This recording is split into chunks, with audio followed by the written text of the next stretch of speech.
Personalen är den viktigaste tillgången för de flesta företag. Men det är också en komplex tillgång. Svårigheterna med att hitta rätt kompetens hindrar 60% av Sveriges företag från att växa. Felrekryteringar kostar svenska företag miljarder kronor varje år. I vår serie om kompetensutveckling har vi valt ut de viktigaste delarna som svenska företag behöver känna till och hantera för att kunna ta hand om och rekrytera rätt personal till sin verksamhet.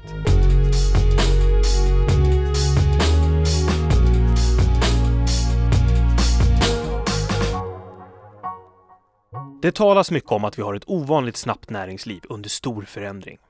Men är det verkligen så? Och vad innebär det i praktiken?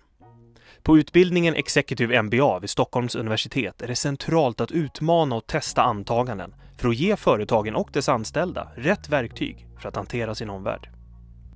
So a good example of this today is people's preoccupation, for instance, with the concept of disruptive innovation. The fact that things are going to change, that they're going to find themselves tomorrow out of work, that the industry will have shifted almost in a second. So the threat is real, but is it any more real than it's ever been? När affärsvärlden går snabbt innebär det också att nyckelpersonalen är snabbrörlig. För företagen innebär det en utmaning i hur man ska kompetensutveckla, men också behålla sin nyckelpersonal. Så jag hade varit här på Marginalen Bank i 10 år och då var det så att när jag kom med de här förslagen sa att gör jag det här så satsar jag på, ni satsar på mig och jag satsar på bolaget och så ska vi få bli en win-win situation, och de höll med och beviljade mig utbildningen. The value for an employer of sponsoring somebody to come on this program, I think, is quite direct. First of all, you get somebody who, over the process of doing the MBA, becomes a much more rounded senior manager within the company. Somebody with a much greater understanding, somebody who can contribute much more to the organization. More importantly, it helps to retain the interest of that senior executive. It gives them a slightly different outlook, something that they can bring into the company and potentially use for the purposes of bettering the organization in a more dynamic way. Marginalen Bank identifierade Torbjörn Jakobsson som en del av nyckelpersonalen.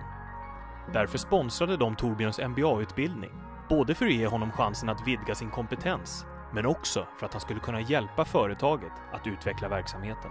När jag blev klar i min slutuppsats då, så var den här branschfenomenet var reellt, och det var dags för mig att ta nästa steg, att vi använder den kunskap som jag har tillförskansat mig och här att utveckla både mig och banken på ett bra sätt. Så att jag tog steget till att vi skapade en ny roll som är en roll som vanligtvis finns i de lite större bankerna. Det här var ett naturligt steg för Marginalen som har växt, och jag fick rollen som riskchef.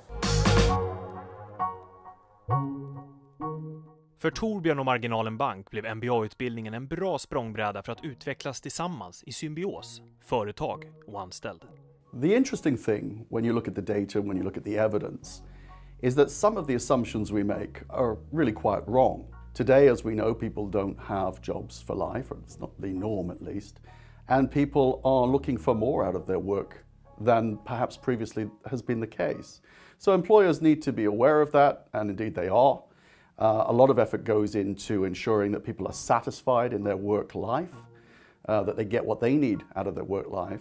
And the challenge really for employers is to make sure that those interests are aligned with the interests of the organization, so that you can harness that, that commitment, that engagement for the purposes of the organization. När jag började på Marginalen, för nu är det då 13 år sedan, då var vi 50 personer. Nu är vi närmare 700. Och det har ju varit en stor resa där jag har varit en del i det. Och konsten är ju då att både som medarbetare och som bolag att kunna växa i symbios med varandra. It's important today for organizations to make space for this type of thinking, because the tendency in business and organizations generally is to just accept these prevailing narratives and prevailing logics. And by creating the space in which people can challenge them, can think about them, they provide the opportunity for new thinking, new ways of addressing problems, and potentially for finding new sources of sustainable competitive advantage over time.